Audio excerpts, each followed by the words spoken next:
Nous sommes en 2026. Le marché du travail suisse est plus attractif que jamais.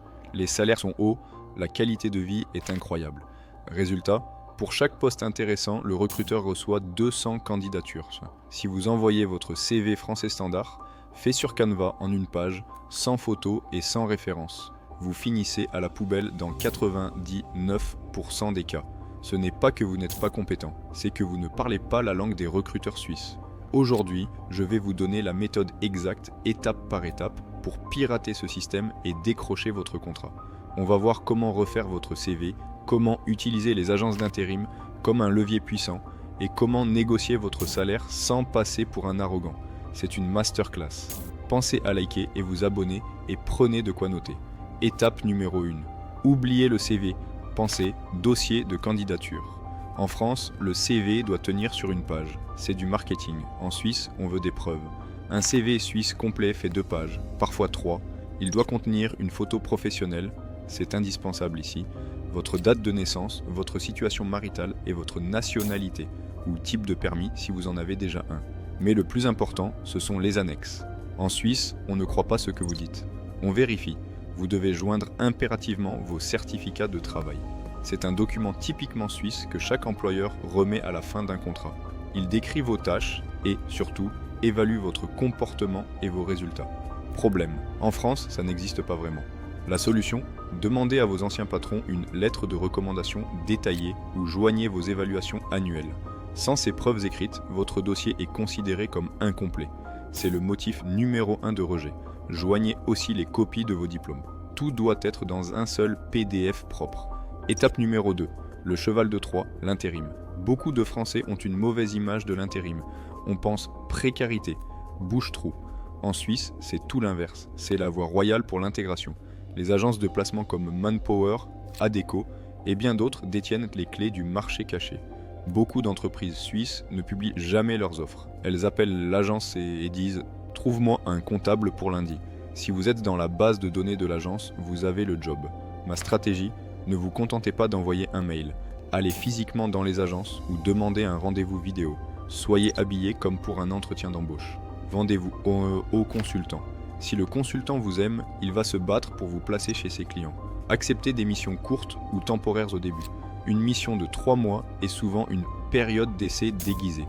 Si vous êtes bien, vous êtes bon, l'entreprise vous proposera un CDI à la fin. C'est comme ça que 60% des expatriés trouvent leur Graal. Étape numéro 3. Le réseautage et LinkedIn. En 2026, votre profil LinkedIn est votre deuxième CV. Il doit être impeccable, avec une localisation suisse ou en recherche active sur Genève/Lausanne. Utilisez les mots-clés de votre métier en français, mais aussi en anglais ou en allemand selon la région. Activez le vitamine B. C'est l'expression suisse pour le réseau, B pour Beziehungen. N'hésitez pas à contacter poliment des gens qui font le même métier que vous en Suisse pour leur demander des conseils. Souvent, c'est cette connexion qui transmettra votre CV au RH. Étape numéro 4. La lettre de motivation. Soyons clairs. Personne ne lit les lettres génériques. Madame, monsieur, je suis dynamique et motivé. La lettre suisse doit être courte, précise et factuelle. Paragraphe 1. Pourquoi vous ? Pourquoi eux ? Pourquoi maintenant ? Paragraphe 2. Un exemple concret d'une réussite passée chiffrée. J'ai augmenté les ventes de 12%. J'ai géré une équipe de 10 personnes. Le Suisse est pragmatique. Il veut savoir ce que vous allez lui rapporter, pas quels sont vos rêves. Étape numéro 5. L'entretien d'embauche. Vous avez décroché le rendez-vous ? Bravo. Maintenant, ne gâchez pas tout.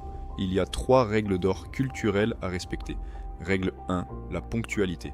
Arriver à l'heure, c'est déjà être en retard. Arriver 5 à 10 minutes avant. C'est une marque de respect non négociable. Règle 2. L'humilité. Le management suisse déteste l'arrogance et les grandes gueules. Ne coupez pas la parole. Écoutez.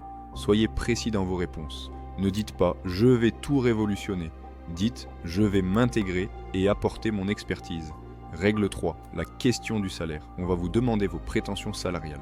C'est un piège si vous n'êtes pas préparé. Ne parlez jamais en net mensuel.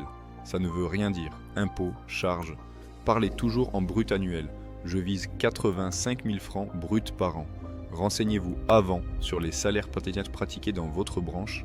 Le site de l'Union syndicale suisse ou Salarium sont parfaits pour ça. Si vous demandez trop, vous êtes hors marché. Si vous demandez trop peu, vous passez pour un incompétent qui ne connaît pas sa valeur. Ou pire, on va vous sous-payer et faire du dumping salarial, ce qui est très mal vu. Pour résumer, la méthode qui marche. 1.